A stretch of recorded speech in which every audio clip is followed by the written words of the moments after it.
ॐ अज्ञानतिमिरन्धस्य ज्ञानञ्जनशलाकया चक्षुरुन्मिलितं येन तस्मै श्रीगुरवे नमः। नमो विष्णुपादाय कृष्णप्रेष्ठाय भूतले श्रीमते भक्तिवेदान्त स्वामिनिति नामिने। नमस्ते सारस्वती देवे गौरवाणी प्रचारिणे निर्विशेषशून्यवादी पाश्चात्यदेशतारिणे। नमो महावदन्याय कृष्ण प्रेम प्रदायते कृष्णाय कृष्ण चैतन्य नाम्ने गौरतिषे नमः।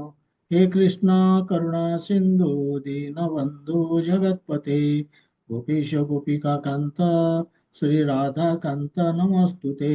तप्त कांचन गौरंगी राधे वृंदावनेश्वरी वृषभानुसुते देवी प्रणमामि हरिप्रिये। वाञ्छाकल्पतरुभ्यश्च कृपा सिन्धुभ्य एव च पतितानां पावनेभ्यो वैष्णवेभ्यो नमो नमः। जय श्री कृष्ण चैतन्य प्रभु नित्यानंद श्री अद्वैत गदाधर श्रीवासादि गौर भक्त वृंद। हरे कृष्ण कृष्ण कृष्ण हरे हरे हरे राम राम राम हरे हरे। ओम नमो भगवते वासुदेवाय। ओम नमो भगवते वासुदेवाय। ओम नमो भगवते वासुदेवाय। हरे कृष्ण। आम 38 नंबर श्लोक पर्यंत कंप्लीट करचे। आज 39 नंबर श्लोक को आम जीवा। करुची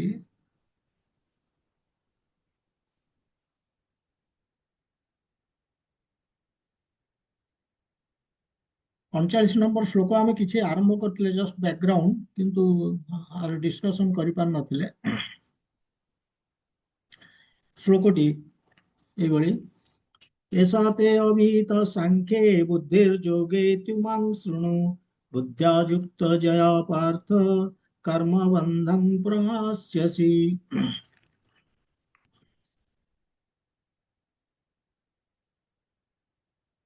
ଏଠି କହୁଛନ୍ତି ଏଷା ते ଅଭିହିତା ସାଂଖ୍ये। ମୁଁ ଏପର୍ଯ୍ୟନ୍ତ ଅର୍ଜୁନଙ୍କୁ କହୁଛନ୍ତି କୃଷ୍ଣ, ମୁଁ ଏପର୍ଯ୍ୟନ୍ତ ତମକୁ ସାଂଖ୍ୟ ଯୋଗ କଥା କହିଲି। ବୁଦ୍ଧିର୍ ଯୋଗେ ତୁ ଇମାମ୍ ଶୃଣୁ, କିନ୍ତୁ ବର୍ତ୍ତମାନ ମୁଁ ବୁଦ୍ଧି ଯୋଗ କଥା କହୁଛି, ତାକୁ ଶୁଣ। ବୁଦ୍ଧ୍ୟା ଯୁକ୍ତ ଜୟା ପାର୍ଥ, ଯଦି ଏ ବୁଦ୍ଧିକୁ ନିଯୁକ୍ତି କରିବ, ଯେମିତି ମୁଁ କହୁଛି, ତମେ ଯଦି ବୁଦ୍ଧିକୁ କାମରେ ଲଗେଇବ, ମୁଁ ଯୋଉଭଳି କହୁଛି, କର୍ମ ବନ୍ଧନ ପ୍ରହାସ୍ୟସି, କର୍ମ ବନ୍ଧନରେ ପଡ଼ିବନି। ଏଇଭଳି ଶ୍ଲୋକ।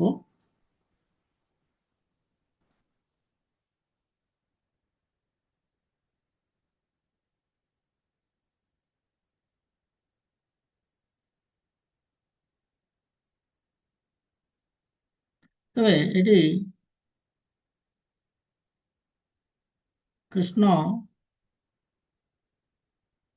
ବୁଦ୍ଧି ଯୋଗ କଥା କହୁଛନ୍ତି।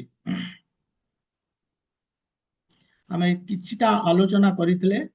ତେବେ ଏଠି ସେ କଣ କହୁଛନ୍ତି ଯେ ଏସା ତେ ବର୍ତ୍ତମାନ ସୁଦ୍ଧା ଅଭିହିତା, ମୁଁ ଡେସ୍କ୍ରାଇବ କଲି, ବର୍ଣ୍ଣନା କଲି କଣ ସାଂଖ୍ୟ ମାନେ ଯୋଉ ଆତ୍ମା ଆଉ ଶରୀରର ଯୋଉ ସ୍ୱଭାବ ସ୍ୱରୂପ, ସେ ବିଷୟ ମୁଁ ବର୍ଣ୍ଣନା କଲି। ତୁ ଇମାମ ଶୁଣୁ, କହୁଛନ୍ତି ବର୍ତ୍ତମାନ ତମେ ମୋଠୁ ଶୁଣ କଣ ବୁଦ୍ଧି ଯୋଗ।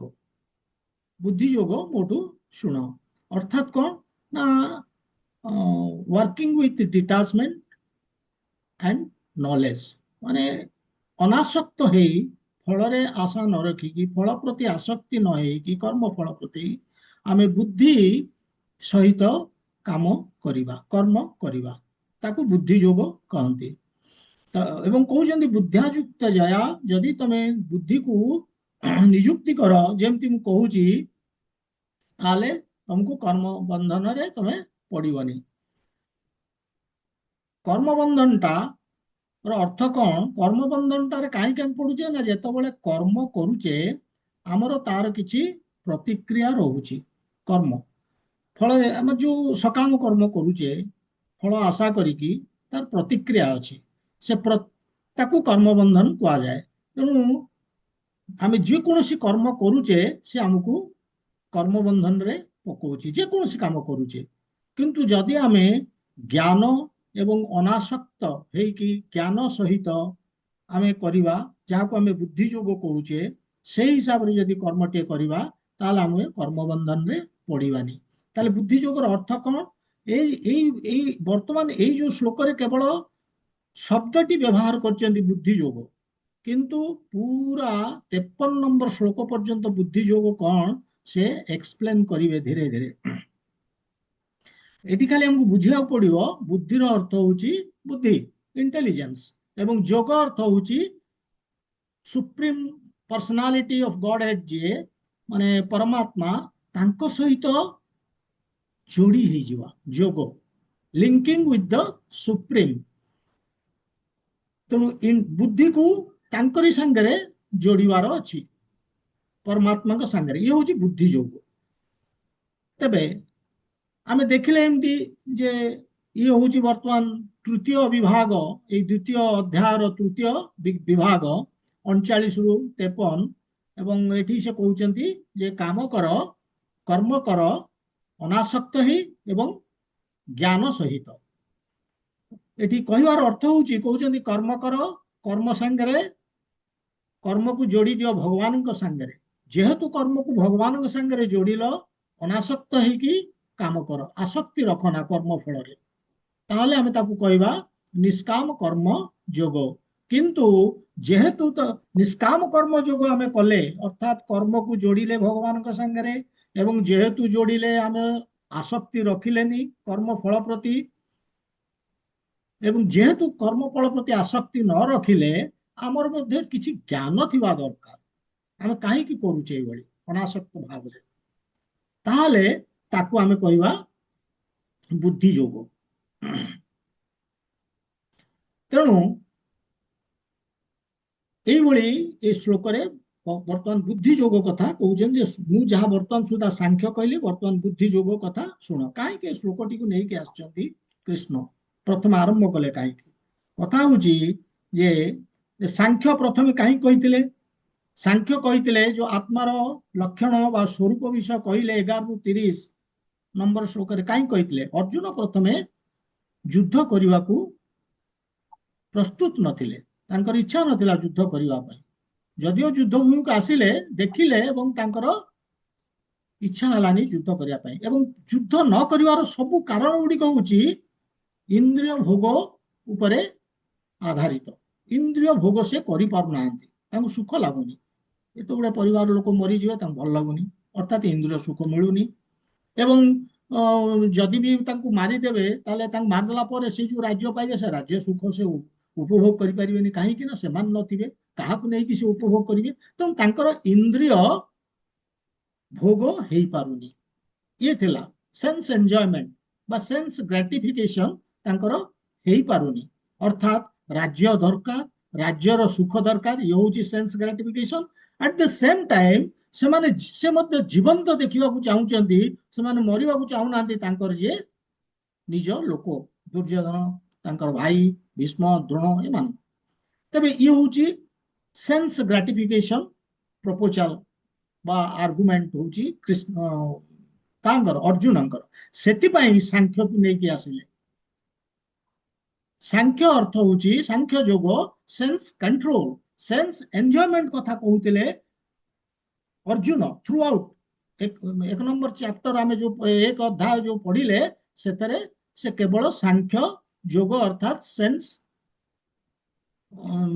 ସରି ଯୋଉ ଯୋଉ ଆର୍ଗୁମେଣ୍ଟ କରୁଥିଲେ ସେଗୁଡା ହଉଛି ସେନ୍ସ ଗ୍ରାଟିଫିକେସନ, ଉପଭୋଗ କରିବା, ଇନ୍ଦ୍ରିୟ ଭୋଗ କରିବା, ଏଇ ଆର୍ଗୁମେଣ୍ଟ ଥିଲା।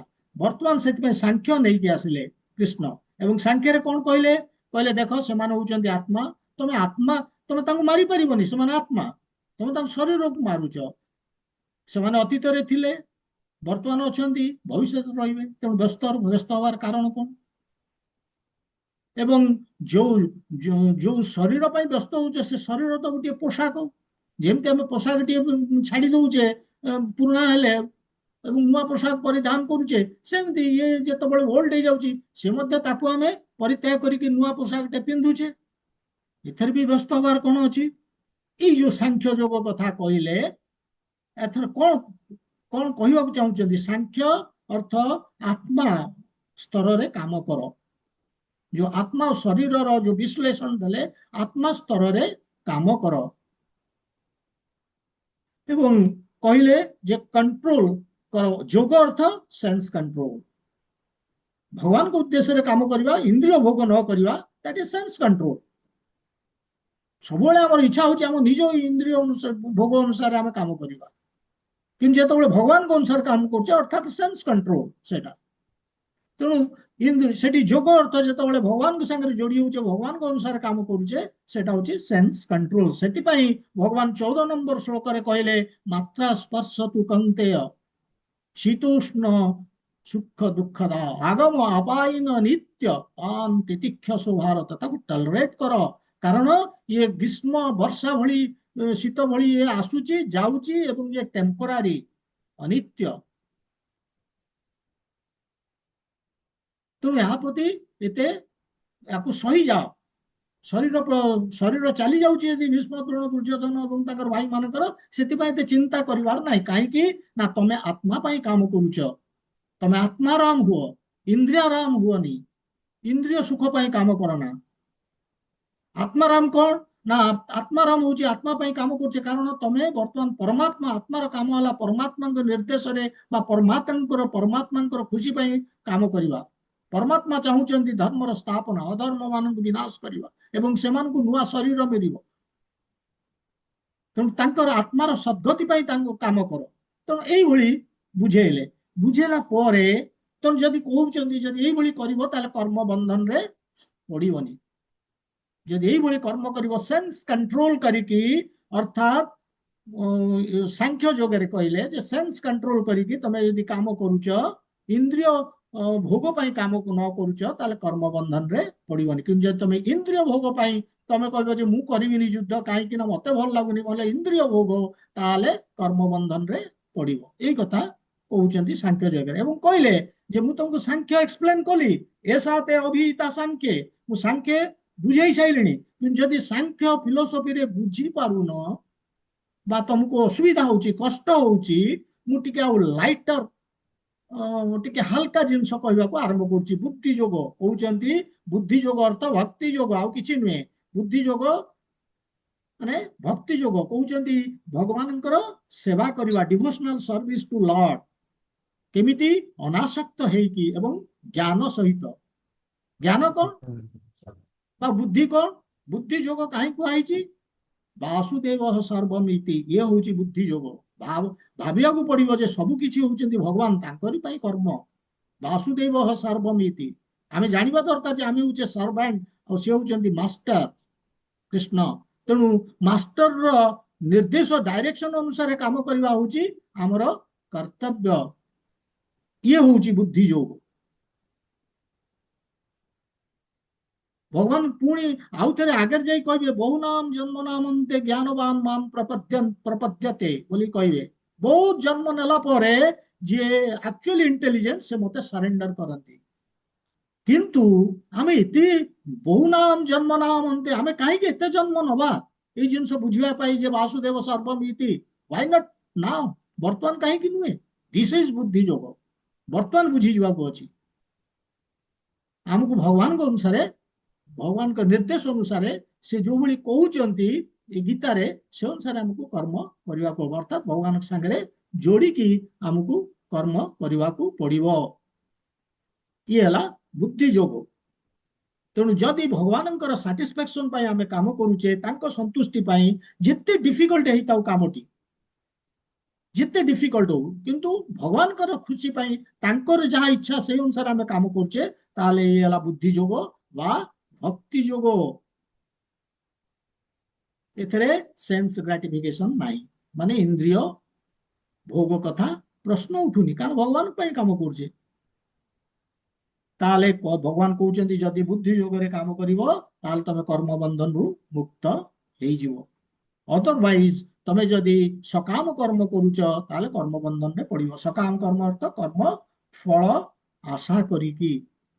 कर्म फल जो सकाम कर्म रे कौन रहुची, आमे निजर इंद्रिय को इंद्रिय भोग पाई कर्म करूचे, किंतु बुद्धि जोगरे भगवान खुशी पाई कर्म करूचे। सकाम कर्म रे कौन होउची, हमर निजर जो जो कर्मटी करूचे हम निज खुशी पाई बा परिवार रो खुशी पाई बा हम बंधु बांधव खुशी पाई हम कर्म करूचे, किंतु बुद्धि जोगरे भगवान संतुष्टि पाई काम करूचे। सकाम कर्म रे आमे कर्म बंधन रे पड़ुचे, कहीं ना फल आशा रखीचे। जो कर्म करुचे तार रिएक्शन हम, से रिएक्शन को सफर करने मत पुणी शरीर मिल, से रिएक्शन को एंजॉय बा सफर करने मत पुणी शरीर मिल, मु पुणी भौतिक जगत को आसबि और पुणी कर्म करी, पुणी रिएक्शन हम। दिस इज कर्म बंधन। When I bind to the material existence, तामाने मु ए जो भौतिक जगत को मु बांधी ही जाउची ए कर्म द्वारा। दिस इज कर्म बंधन।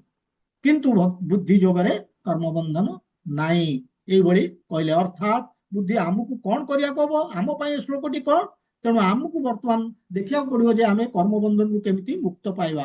हरे कृष्ण महामंत्र जपटी आमे जदि जेतिकी यूजुअल स्लट हमर 16 माला आमे करूचे, एवं जेतेबेले कर्म करूचे आमे ऑफिस रो हो बा घरे हो जोटी कर्म जहाँ कर्म करूचे, आमे जदि हरे कृष्ण महामंत्र जपरे शुरू करिबा, कर्म कला बेले भी ताको हरे कृष्ण महामंत्र जपुथिबा, कर्म कला परे भगवान को आमे स्मरण करथुबा, थैंक यू कहूथुबा, ताहले आमे बुद्धि सहित काम करूचे, बुद्धि सहित भगवान सहित कर्मटी को जोड़ुचे, ताहले ये ये होची कर्म बंधन आमे रक्षा पाइबा। तेबे मेनली हमको ये बुझा पड़ो बुद्धि जोग किछि नुहे, गोटे बुद्धि जोग निष्काम कर्म जोग हो पारे बा भक्ति जोग हो पारे, किंतु हमको बुझा पड़ो आमर जो अच्छा आचार्य माने विश्वनाथ चक्रवर्ती ठाकुर से कहती कौन ना बुद्धि जोग केतबेले निष्काम कर्म जेतबेले हम अनासक्त होइकी काम करूचे, कर्म कर्म फल प्रति आसक्ति आमर नाही। किंतु जेतबेले आम इनिशियली करूचे आसक्ति नाही, आमर कौन होउची ना आसक्ति भावटा एते स्ट्रॉन्ग नुहे, अनासक्त भावटा एते स्ट्रॉन्ग नुहे। किछि ना किछि आसक्ति रहउतो, आमे चेष्टा करूचे किंतु आसक्ति किछि ना किछि रहउतो, एते स्ट्रॉन्ग हेइ न थाए कि एवं बुद्धि मध्य एते स्ट्रॉन्ग हेइ न थाए इनिशियल स्टेज रे। इनिशियल स्टेज रे निष्काम कर्म जोग म्यूट कर दियंतु, निष्काम कर्म जोग सेति पई इनिशियल स्टेज रे। किंतु जेतेबेले हमर बुद्धि आस्ते आस्ते स्ट्रॉन्ग होउथुबो, अर्थात आमे जानूचे जे वासुदेव सर्वमिति, एवं आमे जानूचे जे हमको पूरा अनासक्त होइकी काम करिया पड़ो, स्ट्रॉन्ग हो जाइतो, पूरा परिपक्व हो गला हमर से स्टेज रे हमें पहुंची गले, ताकू हमें कहबा बुद्धि जोगो बा भक्ति जोगो। बुद्धि जोगो इज नथिंग बट भक्ति जोगो। तो भगवान संतुष्टि पाई भगवान काम करबा होची बुद्धि जोगो।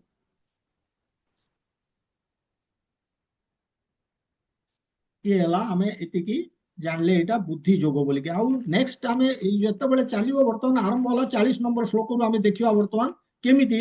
एठी तो भगवान कौन कहले, एठी जस्ट बुद्धि जोग इंट्रोडक्शन कले बुद्धि जोग कथा।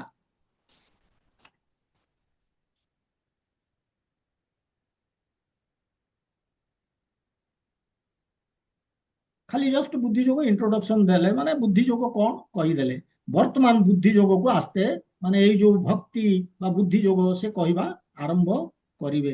वर्तमान 40 नंबर श्लोक को आमे जिबा कौन कहउचंदी। कंधे का और इस्तेमाल किया था, गेंद का टप्पा और थोड़ा सा पीछे खींच लिया उन्होंने। वो अक्सर स्पीड आती की हाइट रहती है 127 चल रही है, लेकिन ये सब बारिश आ रहा है, बहुत कॉन्फिडेंट। म्यूट रखंतु।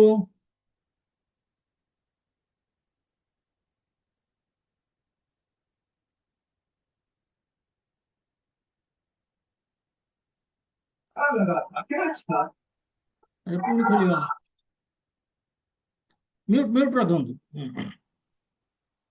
तेरे वर्तमान आम जा 40 नंबर श्लोक। नेहाभिक्रम नाशोस्ति प्रत्यवायो न विद्यते स्वल्पम स्वल्पम अप्यस्य धर्मस्य त्रायते महतो भयात्। एटी ए श्लोक रे कौन से कहउचंदी इह अभिक्रम याको भांगी भांगी देखंतु। इह अभिक्रम माने एही उद्यम रे बा एही प्रयास रे बा एही मार्ग रे को मार्ग कथा कहउचंदी पुराना पूर्व श्लोक रे कौन कहले बुद्धि योग। बुद्धि योगे त्युमां शुणु मु बर्तमान बुद्धि योग कहूची सेही कथा शुण एवं सेही अनुसार जदि निजुको नियुक्ति करके कर्म कर कर्म बंधन रे पड़िबनी ए कथा पुराना पूर्व श्लोक रे कहले 39 नंबर रे। तेणु बर्तमान कहउचंदी यह अभिक्रम ए प्रयास रे बा ए रास्ता रे बा ए मार्ग रे अर्थात ए बुद्धि योग मार्ग रे जदि बुद्धि योग रे आमे जीवा बा भक्ति योग जाको आमे कहूचे कौन हबो न नाशः अस्ति एथरे कोनोसी क्षति नहीं लॉस नहीं कोनोसी क्षति नहीं प्रत्यवायो न विद्यते एथरे कोनोसी ह्रास भी नहीं माने उणा भी हब नहीं बा कम हे जीवनी हमर किछि कम होबार एथरे नहीं यदि ए बुद्धि जोगरे हमें गले सो अल्पं अपियस्य धर्मस्य ए टिके जदि हमें भक्ति करिचे कौन हबो त्रायते महतो भयात गोटे बड़ विपद रु हमको जीवन रे रक्षा करिवो बोली कि एठी कहउचंदी। म्यूट कर दियंतु बारंबार डिस्टर्बेंस होउची खोली जाउची कोठी सदाशिव प्रभु टिके कर दियंतु म्यूट चेक कर दियंतु कार अनम्यूट हो जाइची चेक करंतु। तबे एठी हमें ए श्लोक रे कोन हबो ना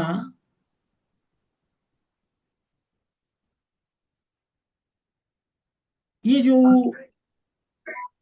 यह अभिक्रम प्रथम कौन कहउचंदी यह अभिक्रम एई मार्ग रे बोले एई बुद्धि योग रे एठी डायरेक्टली बुद्धि बा भक्ति कथा से कहू नांदी माने डायरेक्टली कहि नांदी थ्रू आउट मध्य हमें देखिबा जे 39 रु 53 पर्यंत सेतरे भगवान कोठी काई डायरेक्टली भक्ति कथा कहू नांदी किंतु 39 रु 53 पर्यंत केवल तार सारमर्म मर्म होची भक्ति टिके टिके म्यूट कर दियंतु अनम्यूट हो जाउची। हाँ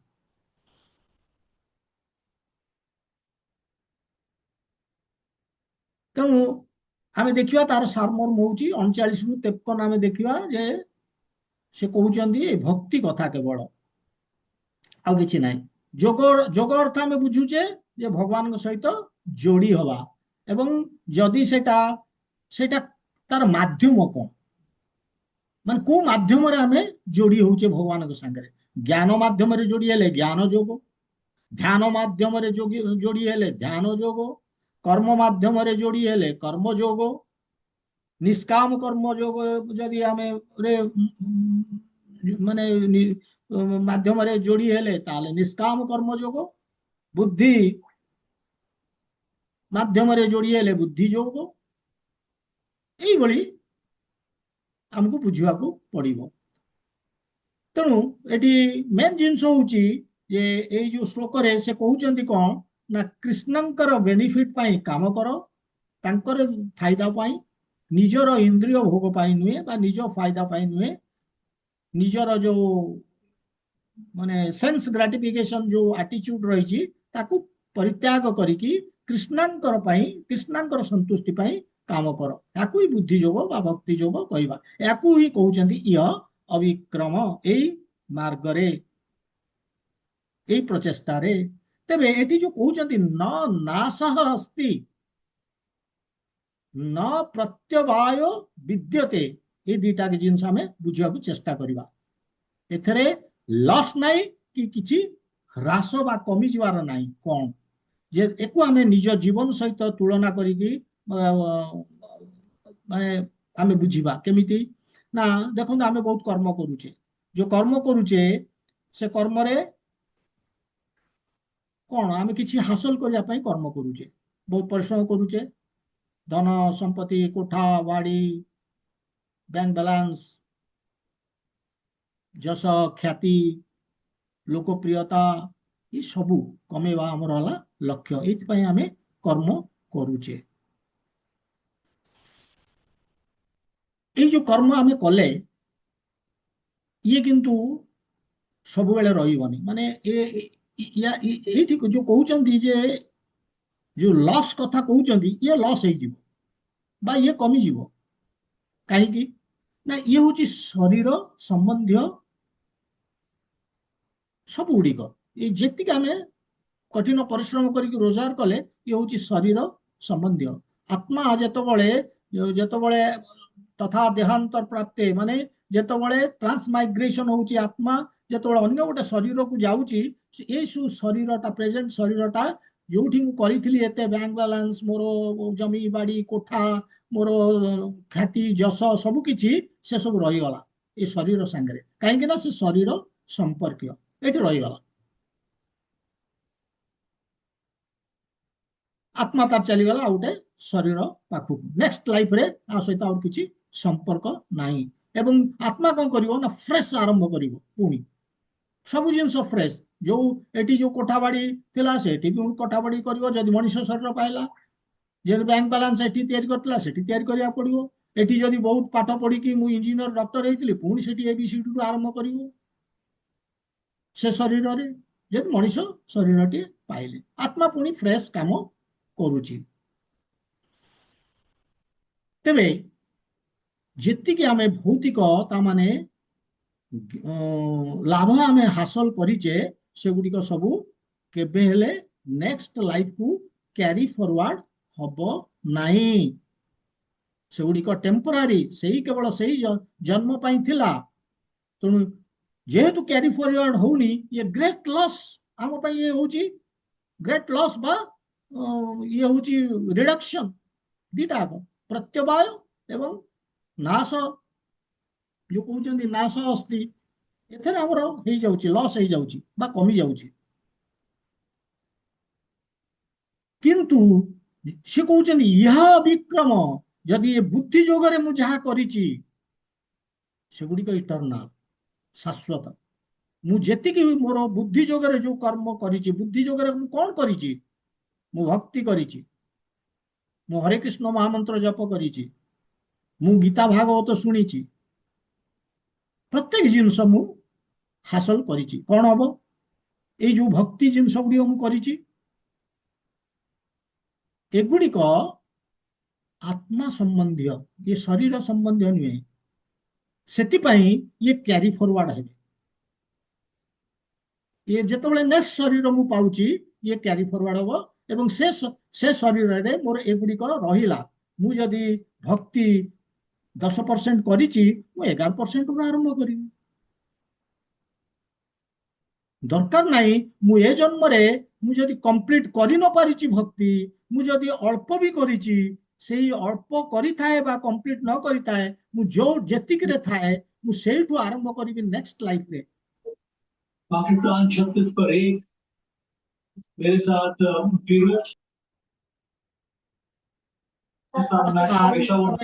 म्यूट कर दियो म्यूट कोडी कार अनम्यूट हो गला पुणी तेणु जेतिके आमे जो मटेरियल इंप्रेशन जिते आमे क्रिएट करूचे सेगुड़िक चली जाऊ सेगुड़िक जदि से गुड़ा कैरी फॉरवर्ड हम मटेरियल इंप्रेशन कैरी फॉरवर्ड हम देखो मु केते गुडे जिंस करूची मोर गुडे वासना तयारी करूची से गुडे इंप्रेशन तयारी करूची मटेरियली सेगुड़िक मोर जीव मोर सिना यू हासिल कली एगुड़िक रहीगला जोड़ाक बैंक बैलेंस मु जोड़ाक कर्म करके जहाँ मु पाइची जमी बाड़ी कोठा पाठ पढ़ा सबकि ये रहीगला किंतु जो मटेरियल इंप्रेशन मु जो वासना तैयारी करची से कैरी फॉरवर्ड होची कि तार किसी मूल्य ना से कैरी फॉरवर्ड हेले भी मु से अनुसार गोटे शरीर पाउची मनुष्य शरीर हो कि पशु शरीर हो कि पक्षी शरीर हो कि कौन गोटे पाउची मु जदि भल गीत बोलुची गीत बोलार मोर बहुत श्रद्धा थिला मोर से वासनाटा मु तैयारी करची कौन हम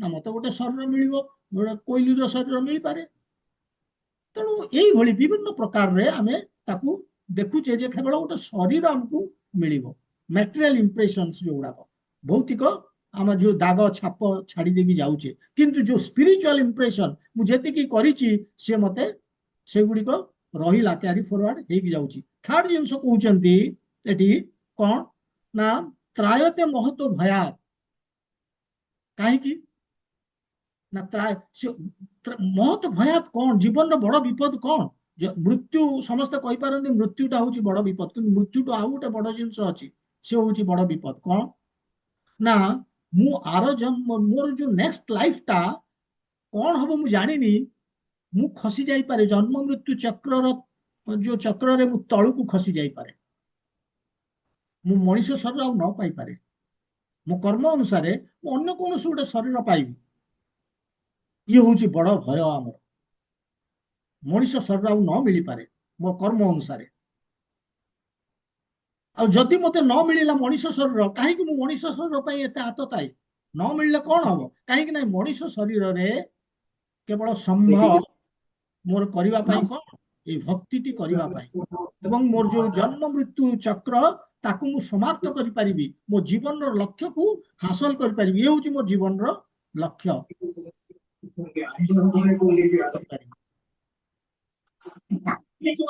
पुणी पुणी पुणी म्यूट म्यूट कर दियंतु कोठी अनम्यूट हो जाउची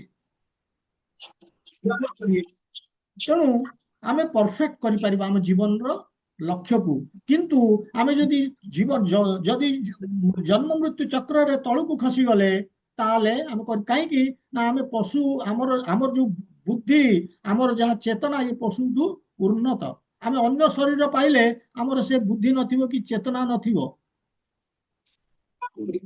मु किए कौन कहीं सब जिन केवल क्वेश्चन करें कि से दिगरे चेष्टा ही करें यही केवल ह्यूमन फॉर्म रे इटा पॉसिबल से कहते जे भगवान जे टिके भक्ति करथिले you are guaranteed to get a human form त्रायते महतो भयात आटलिस्ट गोटे यही भक्ति जो कहीं ना जेहेतु मु भक्ति करिछि भगवान मते मनीष शरीर से देवे जे ये अन्य शरीर रे भक्ति करि परिबनी how can I start from 2% भक्ति which I have done this life ए लाइफ रे मुझे यदि करिछि 2% भक्ति how can I start from 3% unless I get one human form मु जदि गोटे मनीष शरीर न पाइबी ताले मु केमिति करिवि तो मते बाध्य होइकि भगवान दउचंदी गोटे मनीष शरीर जेहेतु मु करिथिली किछि भक्ति सेति पई कहउचंदी सो अल्पम अपियस्य धर्मस्य त्रायते महतो भया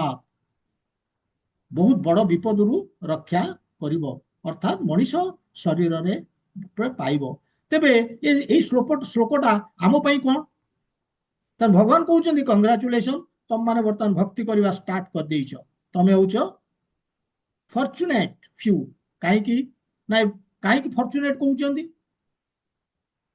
केते लोक अछंती पृथ्वी रे 700 बिलियन ता भीतर भक्ति केते करचंदी अति बेसी रे 40-50 हजार ऑल ओवर द वर्ल्ड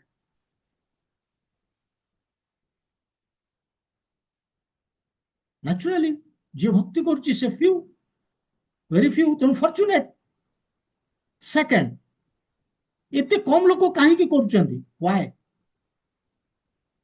से गोटे बड़ प्रश्न आपण माने काहे की भक्ति करिया पई वर्तमान इंटरेस्टेड हे गले काहे की जानिया चेष्टा कले जे परम सत्य कौन सुप्रीम पर्सनालिटी किए मु किए मो जीवन रो लक्ष्य कौन ये सब जिनस काहे जानिया चेष्टा कले आपण व्हाई ये सब व्हाई रो आंसर होउची एते कम लोक काहे की भक्ति करूचंदी आमे काहे की इंटरेस्टेड हेचंदी अन्य माने काहे की हे नांती आर उत्तर होउची सुकृत कौन सुकृत ना जदि पूर्व जन्म रे किछि सुकृत अछि ताले ए जन्म रे आमे सेई रास्ता रे आमे जाई परिबा जेहेतु थिला 2% हो 1% हो आमे सेति पई वर्तमान ए जन्म रे अच्छे सेई लाइन रे भक्ति करिया को चेष्टा करूचे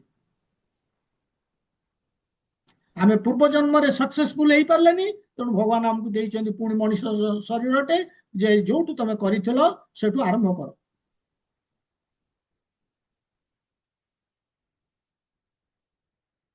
किंतु ଇଏ କଣ ମାନେ ଆମର କଣ ଯୋଜନା କଣ ଯେ ଏଇଭଳି ଟିକେ ଭକ୍ତି କରୁଥିବା ଏବଂ ନେକ୍ସଟ ଲାଇଫରେ ଗୋଟେ ଅଳ୍ପ ଟିକେ ଭକ୍ତି କରୁଥିବା, ନେକ୍ସଟ ଲାଇଫରେ ଗୋଟେ ପାଇଯିବା ମଣିଷ ଶରୀରଟି। ଏଇ କଣ ଆମ ଜୀବନର ଉଦ୍ଦେଶ୍ୟ ହବା ଉଚିତ?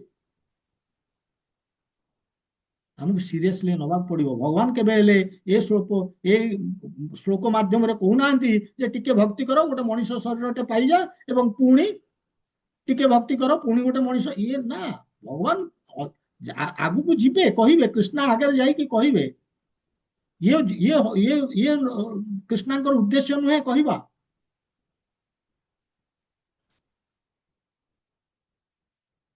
ଠିକ ଅଛି, ଆମେ ଟିକେ ଭକ୍ତି କଲେ ବୋଲିକି ଆମେ ପାଇଯାଉଛେ ସେଇଟା। ତାମାନେ ଇମାଜିନ କରନ୍ତୁ, ଟିକେ ଭକ୍ତି କଲେ ହ୍ୟୁମାନ ଶରୀରଟେ ମହତ ଭୟାତେ ତ୍ରାୟତେ ମହତ ବଡ ବିପଦରୁ ରକ୍ଷା ପାଇଯାଉଛି। କିନ୍ତୁ ଯଦି ଆମେ ଟୋଟାଲି କନଷ୍ଟାଣ୍ଟଲି ଭକ୍ତି କରିବା ଏବଂ ଆମେ ଦୃଢବତା ହେଇକି ଭକ୍ତି କରିବା, ତାର ରେଜଲ୍ଟ ଆମେ କଣ ପାଇବା ସେଟା ଆମକୁ ଚିନ୍ତା କରିବାର ଅଛି।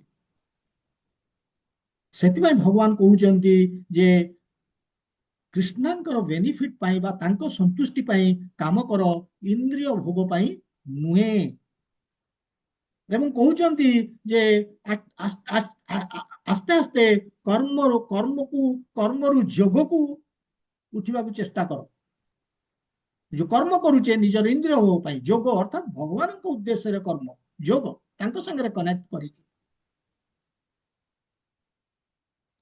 ତେଣୁ କହୁଛନ୍ତି ଯେ ଯୋଗ କର, ମାନେ କର୍ମରୁ ଯୋଗକୁ, ଯୋଗରୁ ନିଷ୍କାମ କର୍ମ, ନିଷ୍କାମ କର୍ମରୁ ଭକ୍ତି ବା ବୁଦ୍ଧି ଯୋଗ।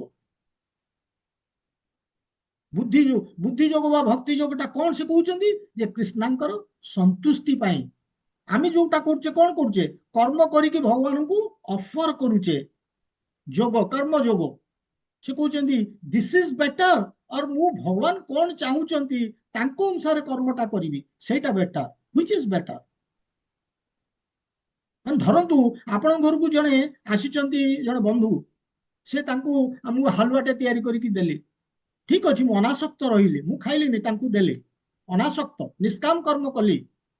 କିନ୍ତୁ ଯଦି ମୁଁ ତାଙ୍କୁ ଭଲ ଲାଗେ ଗୁଲାବଜାମୁ, ମୁଁ ଯଦି ଗୁଲାବଜାମୁ ଟା ତିଆରି କରିଗଲି, ସେଥିରେ ତ ନିଷ୍କାମ, ସେଥିରେ ମୁଁ ଦେଲି ଅର୍ଥାତ୍ ମୁଁ ଅନାସକ୍ତ ହେଲି। ଏଥିରେ ବି ଅନାସକ୍ତ ହେଇଥିଲି, ଏଠି ବି ଅନାସକ୍ତ ହେଲି, କିନ୍ତୁ ଇଏ ଗୋଟେ ୱାନ୍ ଷ୍ଟେପ୍ ଆହେଡ୍। ମୁଁ ତାଙ୍କର ଇଚ୍ଛା ଅନୁସାରେ, ତାଙ୍କୁ ଯୋଉଟା ଭଲ ଲାଗେ ସେ ଅନୁସାରେ ତାଙ୍କୁ ଦେଲି, ତ ସେଇଟା ବେଟର। ସେଥିପାଇଁ କୃଷ୍ଣଙ୍କ ସନ୍ତୁଷ୍ଟି ପାଇଁ କାମ କରିବା ହଉଛି ଭକ୍ତି ଯୋଗ ବା ବୁଦ୍ଧି ଯୋଗ। ତେଣୁ ନିଷ୍କାମ କର୍ମ ଅପେକ୍ଷା ବା କର୍ମ ଯୋଗ ଅପେକ୍ଷା ଆମର ସବୁଠୁ ହାଇଏଷ୍ଟ ଜିନିଷ ହଉଛି ଭକ୍ତି ବା ବୁଦ୍ଧି ଯୋଗ। ଇଏ ହେଲା ଶ୍ଲୋକର ମିନିଂ। ଆମେ ତାପରେ, ଇଏ ତ ବର୍ତ୍ତମାନ କେବଳ କହିଲେ ଭକ୍ତିର ଇଟର୍ନାଲିଟି, ଯେ ଭକ୍ତି କ୍ୟାରି ଫରୱାର୍ଡ ହଉଛି ଶାଶ୍ୱତ, ଆରମ୍ଭ କଲେ ବର୍ତ୍ତମାନ ଭକ୍ତିର ଏଇଟା। ନେକ୍ସଟ କହିବେ ସେଇ ସେ ଭକ୍ତି ପାଇଁ କ୍ୱାଲିଫିକେସନ କଣ, ଯୋଗ୍ୟତା କଣ, 41 ନମ୍ବର ଶ୍ଲୋକରେ। ନେକ୍ସଟ ଶ୍ଲୋକରେ ସେ କହିବାକୁ ଆରମ୍ଭ କରିବେ ସେ ଯୋଉ ଭକ୍ତିଟା ଆମେ କରୁଛେ ତାର ଯୋଗ୍ୟତା କଣ। ଆଜି ସରିଯାଇଛି କ୍ଲାସ, ତେଣୁ ଆମେ ଏଇଠି ବିରାମ ନବା। ଶ୍ରୀମଦ ଭଗବତ ଗୀତା